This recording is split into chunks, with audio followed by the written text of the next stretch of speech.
Hello, this is a continuance of Puck of Pook's Hill by Rudyard Kipling. We're now up to the 8th chapter, Howl of the Draft. Prophets have honour all over the earth. Prophets have honour all over the earth, except in the village where they were born, where such as knew them boys from birth naturally hold 'em in scorn. When prophets are naughty and young and vain, they make a wonderful grievance of it. You can see by their writings how they complain.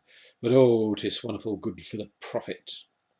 There's nothing Nineveh town can give, nor being swallowed by whales between, makes up for the place where a man's folk live, that don't care nothing what he has been. He might have been that, or he might have been this, but they love and they hate him for what he is.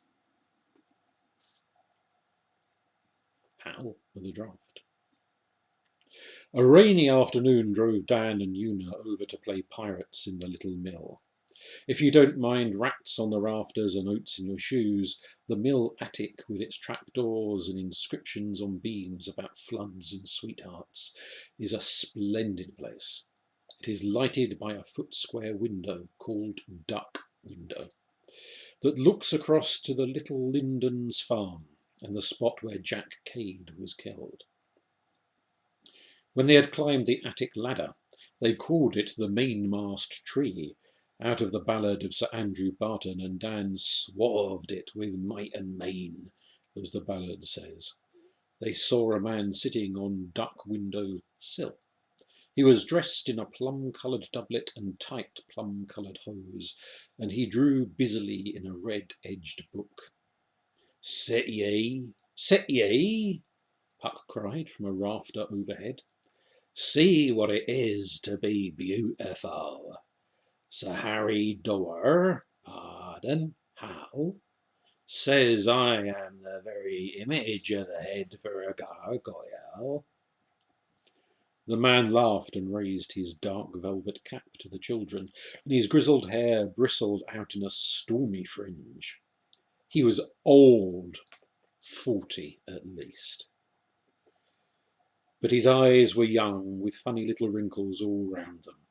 A satchel of embroidered leather hung from his broad belt, which looked interesting. "May we see?" said Una, coming forward. Surely, he said, moving up on the window seat, and returned to his work with a silver-pointed pencil. Puck sat as though the grin were fixed for ever on his broad face, while they watched the quick, certain fingers that copied it. Presently the man took a reed pen from his satchel and trimmed it with a little ivory knife, carved in the semblance of a fish. "Oh, what a beauty!" cried Dan. "Wear fingers. That blade is perilous sharp.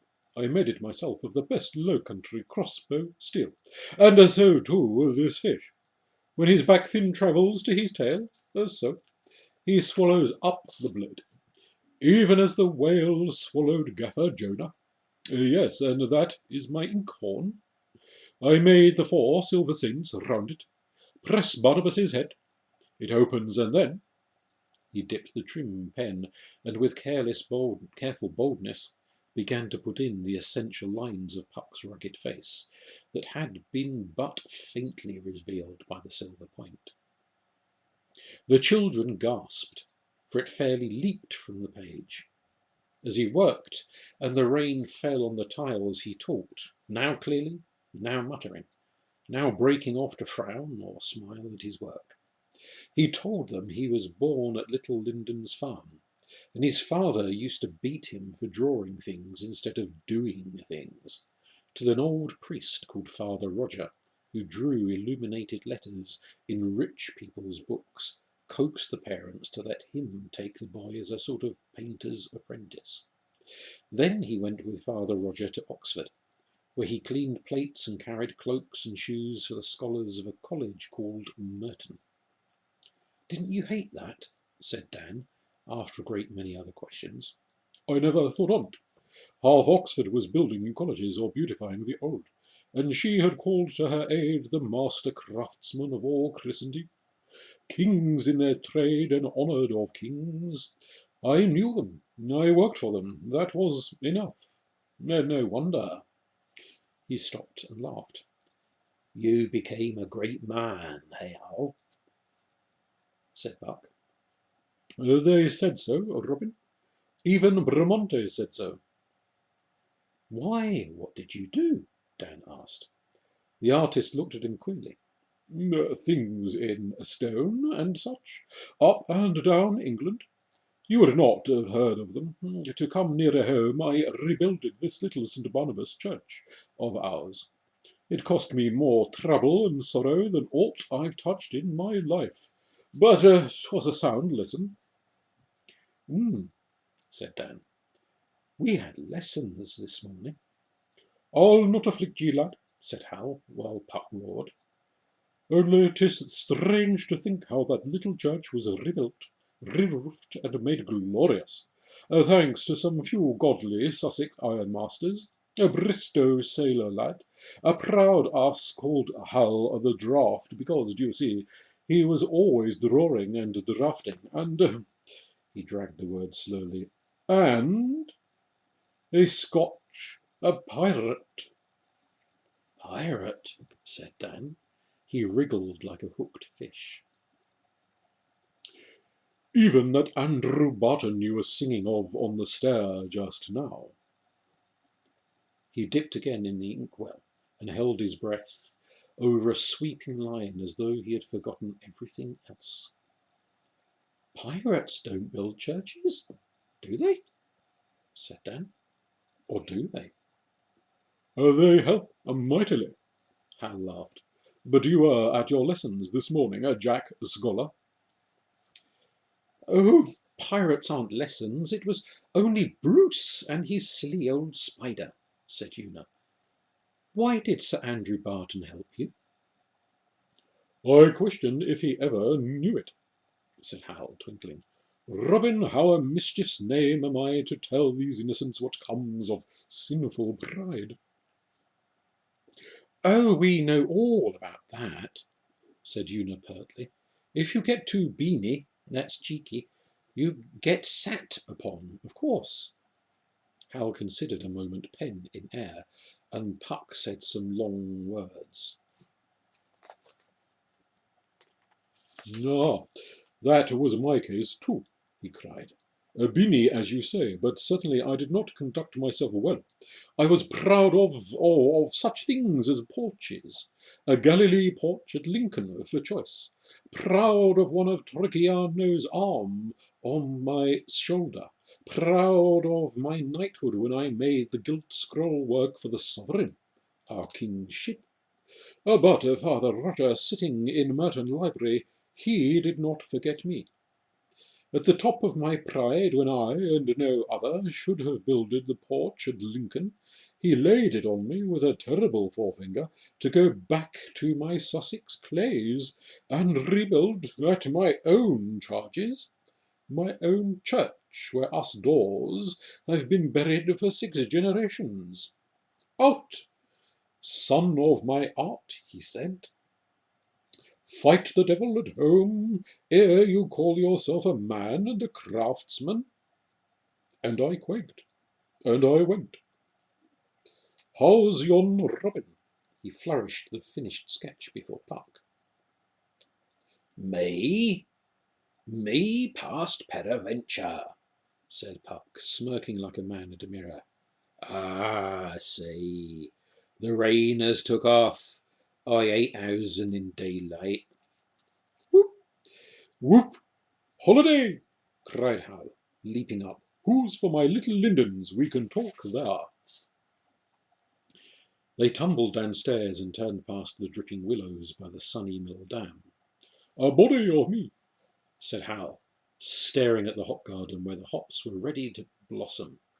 What, are those vines? No, not vines. And they twine the wrong way to beans. He began to draw in his ready book.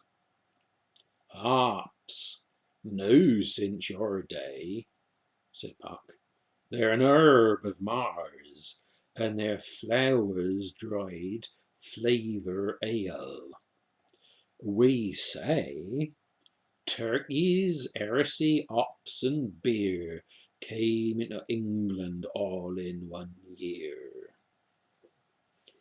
Heresy, I know. I've seen hops gods be praised for their beauty. Or what is your turkeys? The children laughed. They knew the Linden turkeys, and as soon as they reached Linden's orchard on the hill, the full flock charged at them. Out came Hal's book at once. "Hoity-toity!" he cried. "Here's pride in purple feathers.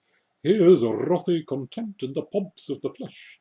How do you call them?" "Turkeys, turkeys!" the children shouted, as the old gobbler raved and flamed against Hal's plum-coloured hose. "Save your magnificence," he said. "I've drafted 2 good new things today." And he doffed his cap to the bubbling bird. Then they walked through the grass to the knoll where little Linden stands. The old farmhouse, weather-tiled to the ground, took almost the colour of a blood ruby in the afternoon light. The pigeons pecked at the mortar in the chimney stacks. The bees that lived under the tiles since it was built filled the hot August air with their booming, and the smell of the box tree by the dairy window mixed with the smell of earth after rain, bread after baking, and a tickle of wood smoke. The farmer's wife came to the door, baby on arm, shaded her brows against the sun, stooped to pluck a sprig of rosemary and turned down the orchard. The old spaniel in his barrel barked once or twice to show he was in charge of the empty house. Puck clicked back the garden gate. "Do you marvel that I love it?" said Hal in a whisper. "What can town folk know of the nature of housen or land?" They perched themselves a row on the old hacked oak bench in Linden's garden, looking across the valley of the brook at the fern-coloured dimples and the hollows of the forge behind Hobden's cottage. The old man was cutting a faggot in his garden by the hives. It was quite a second after his chopper fell that the chomp of the blow reached their lazy ears.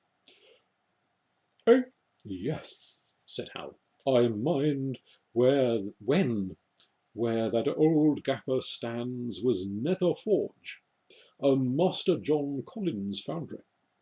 Many a night has his big trip hammer shook me in my bed here. Boom, bitty, boom, bitty. If the wind was east, I could hear Master Tom Collins' forge at Stocken's answering his brother. Boom, up, boom, up. And midway between, Sir John Pelham's sledgehammers at Bratling would strike in like a pack of scholars, and hick, heck, hock, they'd say, hick, heck, hock, till I fell asleep. Yes, the valley was as full of forges and fineries as a May show of cuckoos. All gone to grass now." "What did they make?" said Dan. "Guns for the king's ships, and for ours. Serpentines and cannons, mostly. When the guns were cast, down would come the king's officers and take our plough oxen to haul them to the coast. Look, here's one of the first and finest craftsmen of the sea." He fluttered back a page of his book and showed them a young man's head. Underneath was written Sebastianus. "He came down with a king's order on Master John Collins for 20 serpentines, wicked little cannons they be, to furnish a venture of ships. I drafted him thus sitting by our fire, telling mother of the new lands he'd find the far side of the world. And he found them too.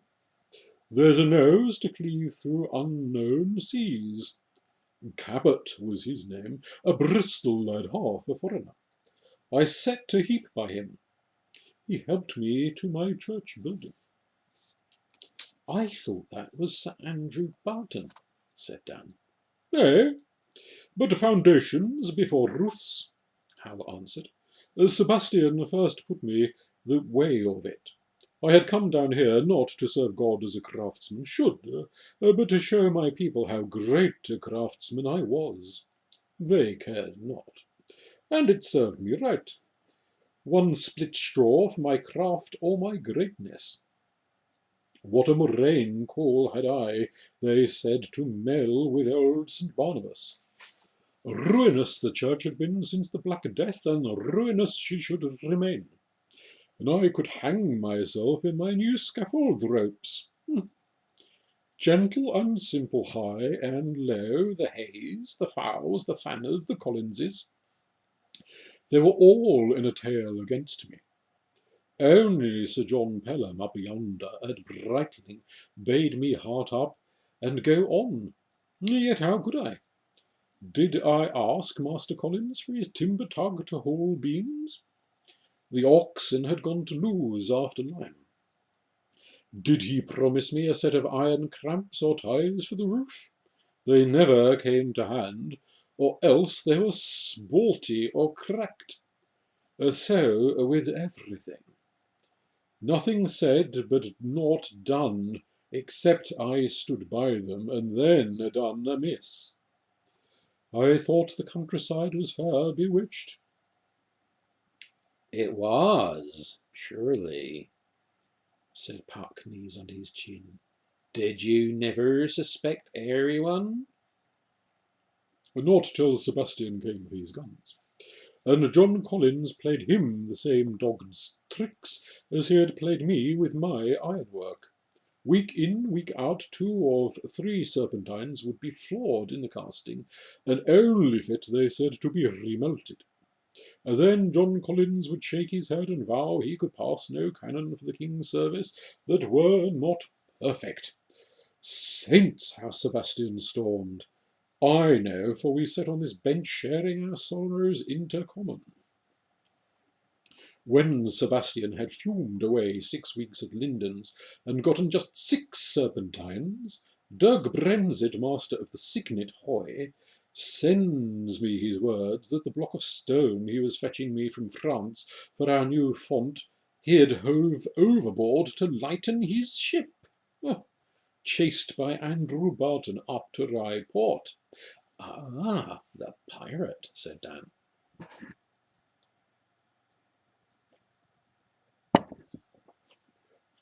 Yes, and while I am tearing my hair over this, Ticehurst Will, my best mason, comes to me shaking and vowing that the devil, horned, tailed, and chained, has run out on him from the church tower, and the men would work there no more. So I took them off the foundations, which we were strengthening, and went into the Bell Tavern for a cup of ale.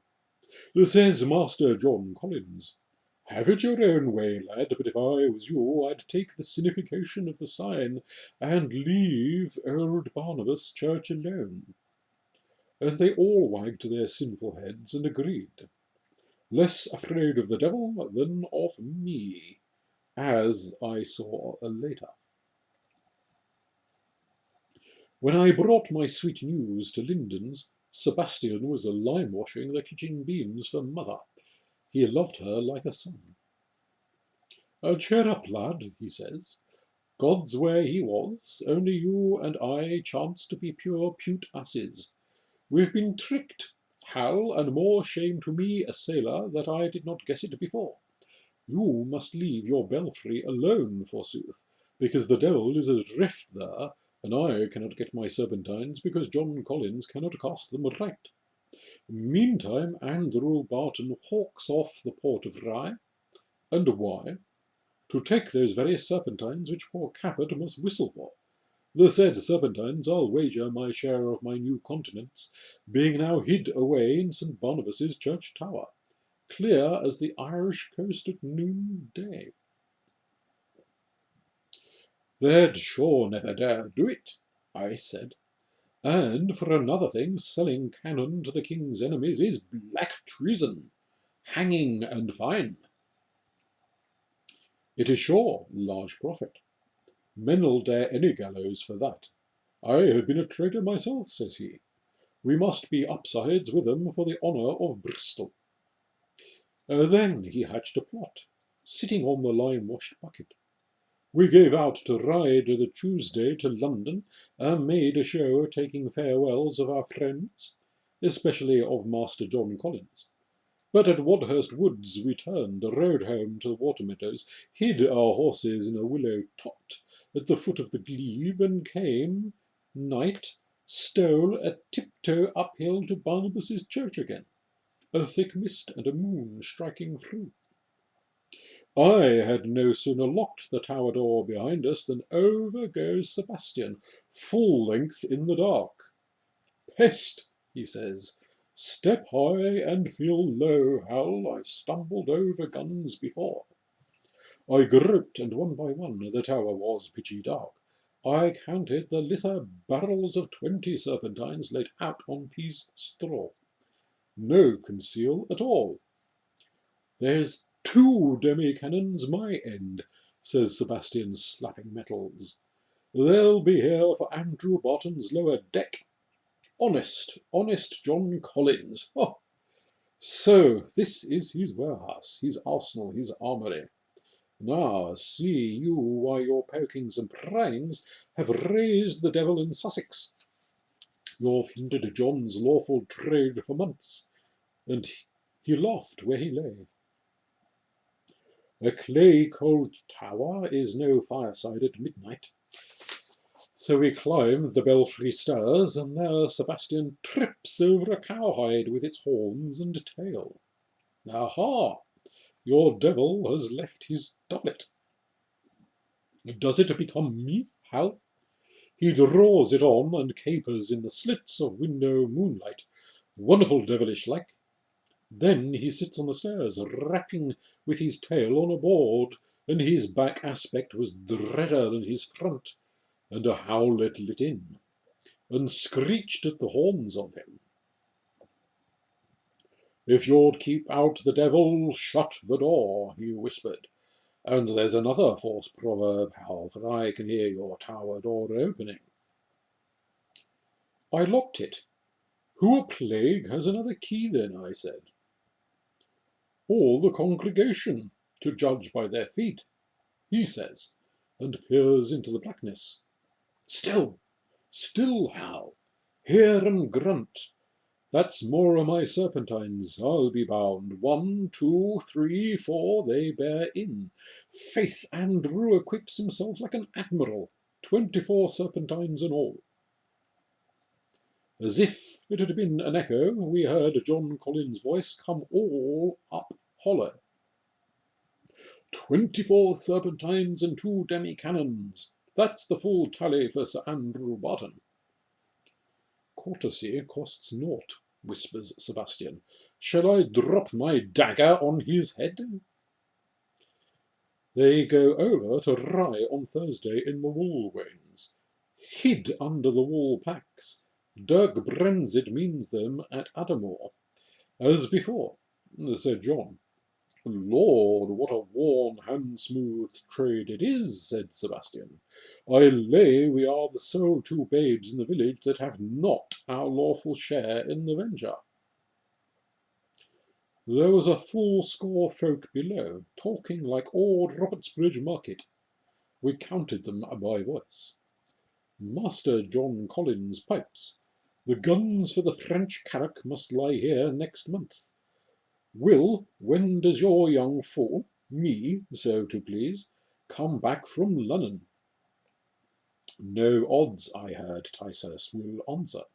Lay 'em just where you've a mind, Mus Collins. We're all too afraid of the devil to meddle with the tower now. And the long knave laughed. "'Tis easy enough now for you to raise the devil, Will," says another, Ralph Hobden of the Forge. "Amen," roars Sebastian, and ere I could hold him, he leaps down the stairs, wonderful devilish-like, howling no bounds. He had scarce time to lay out for the nearest than they ran. Saints, how they ran! We heard them pounding on the door of the Bell Tavern, and then we ran too. "What's next?" says Sebastian, looping up his cow tail as he leaped the briars. "I've broken honest John's face." Ride to Sir John Pelham's, I said. He is the only one that ever stood by me.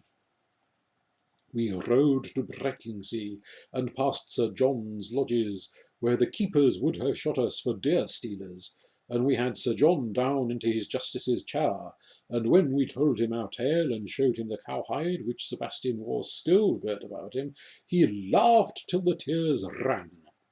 Well a well, he says, I'll see justice done before daylight. What's your complaint? Master Collins is my old friend. He's none of mine, I cried, when I think how he and his likes have balked and dozened and cozened me at every turn over the church, and I choked at the thought.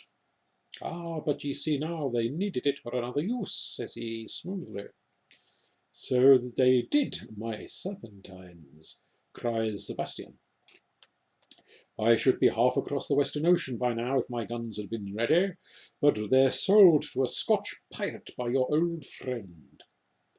Where's your proof? Says Sir John, stroking his beard. I broke my shins over them not an hour since, and I heard John give order where they were to be taken, says Sebastian. Words, words only, says Sir John. Master Collins is somewhat of a liar at best. He carried it so gravely that for the moment I thought he was dipped in the secret traffic too, and that there was not an honest ironmaster in Sussex. Name a reason, says Sebastian, and raps with his cow tail on the table. Whose guns are they, then? Yours, manifestly, says Sir John. You come with the king's orders for 'em, and Master Collins cast them in his foundry. If he chooses to bring them up from Netherthorge and lay them out in the church tower, why, they're even so much the nearer to the main road, and you are saved a day's hauling. What a coil to make of a mere act of neighbourly kindness, lad! I fear I have requited him very scurvily, says Sebastian, looking at his knuckles. But what of the demi-cannon? I could do with them as well, but they are not in the king's order.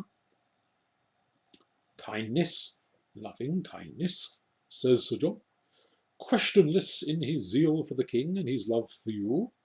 John adds those 2 cannon as a gift. 'Tis plain as the coming daylight, ye stockfish. So it is, says Sebastian. Oh, Sir John, why did you never use the sea? You are lost ashore.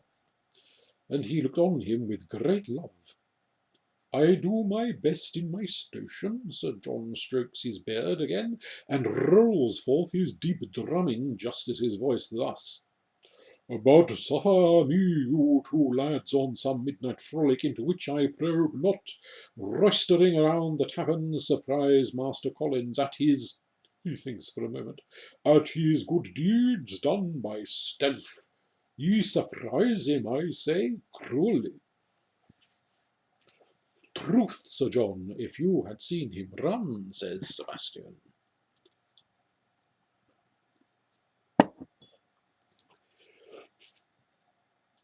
On this you ride breakneck to me with a tale of pirates and wool wains and cowhides, which, though it hath moved my mirth as a man, offendeth my reason as a magistrate. So I will e'en accompany you back to the tower with perhaps some few of my own people and 3-4 waggons, and I'll be your warrant that Master John Collins will freely give you your guns and your demi-cannon, Master Sebastian. He breaks into his proper voice. I warned the old toad and his neighbours long ago that they'd come to trouble with their side-sellings and by-dealings, but we cannot have half Sussex hanged for a little gun-running. Are ye content, lads? I'd commit treason for 2 demi-cannons, said Sebastian, and rubs his hands. You have just compounded with rank treason felony for the same bribe, says Sir John. Wherefore to horse, and get the guns. But Master Collins meant for the guns for Sir Andrew Barton all along. But Master Collins meant the guns for Sir Andrew Barton all along, didn't he? Said Dan. Questionless that he did, said Hal. But he lost them. We poured into the village on the red edge of dawn, Sir John horsed in half armour, his pennon flying, behind him 30 stout brightling knaves, 5 abreast, behind them 4 wool wains, and behind them 4 trumpets to triumph over the jest. A blowing our king went forth to Normandy. When we halted and rolled the ringing guns out of the tower, 'twas for all the world like Friar Roger's picture of the French siege in the Queen's Missal book. And what did we, I mean the village, what did our village do? Said Dan. Oh, bore it nobly, nobly, cried Hal. Though they had tricked me, I was proud of them. They came out of their housen, looked at that little army as though it had been a post, and went their shut-mouthed ways. Never a sign, never a word. They'd have perished sooner than let Brightling overcrow us. Even that villain, Ticehurst Will, coming out of the Bell for his morning ale, he all but runs under Sir John's horse. Where, sirrah, devil, cries Sir John, reining back. Oh, says Will, market day is it, and all the bullocks from Brightling here. I spared him his belting for that, the brazen knave. But John Collins was our masterpiece. He happened along street, his jaw tied up where Sebastian had clouted him, when we were trundling the first demi-cannon through the Lich Gate. I reckon you'll find her middling heavy, he says. If you've a mind to pay, I'll loan ye my timber lug. She won't lie easy on an airy wool wain. That was the one time I ever saw Sebastian taken flat aback. He opened and shut his mouth fishy-like. No offence, says Master John. You've got her reasonable good cheap. I thought ye might not grudge me a groat if I help move her. Ah, he was a masterpiece. They say that morning's work cost our John £200, and he never winked an eyelid, not even when he saw the guns all carted off to lose. Neither then nor later, said Puck. Once. 'Twas after he gave St. Barnabas the new chime of bells. There was nothing the Collinses or the Hays or the Fowles or the Fanners would not do for the church then. Ask and have was their song. We had rung 'em, and he was in the tower with Black Nick Fowl that gave us our rood screens. The old man pinches the bell rope one hand and scratches his neck with t'other. Sooner she was pulling yon clapper than my neck, he says. That was all. That was Suffolk. Seely Suffolk for everlasting. And what happened after? Said Una. I went back into England, said Hal, slowly. I'd had my lesson against pride, but they tell me I left St. Barnabas a jewel, just about a jewel. Well, well, 'twas done for and among my own people, and Father Roger was right. I never knew such trouble or such triumph since. That's the nature of things. A dear, dear land. He dropped his chin on his chest.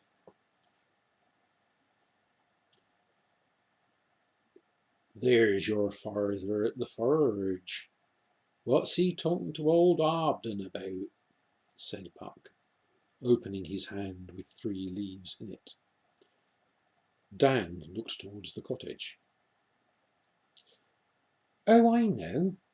It's that old oak lying across the brook. Pater always wants it grubbed.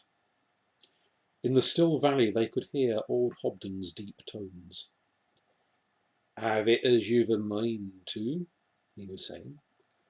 But the rivers of her roots, they hold the bank together. If you grub her out, the bank she'll all come tearing down, and next floods the brook'll swerve up. But have it as you've a mind to. The missus, she sets a heap by the ferns on her trunk. Oh, I'll think it over, said the pater. Una laughed a little bubbling chuckle. What devil's in that belfry? Said Hal with a lazy laugh. That should be a Hobden by his voice.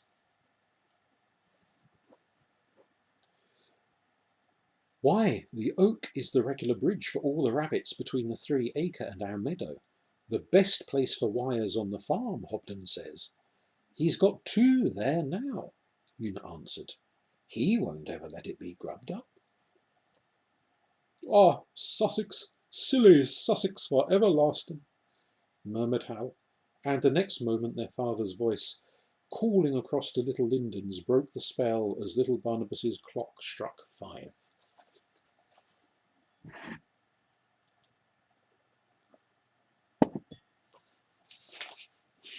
A Smuggler's Song. If you wake at midnight and hear a horse's feet, don't go drawing black the bines or looking in the street. Them that ask no questions isn't told a lie.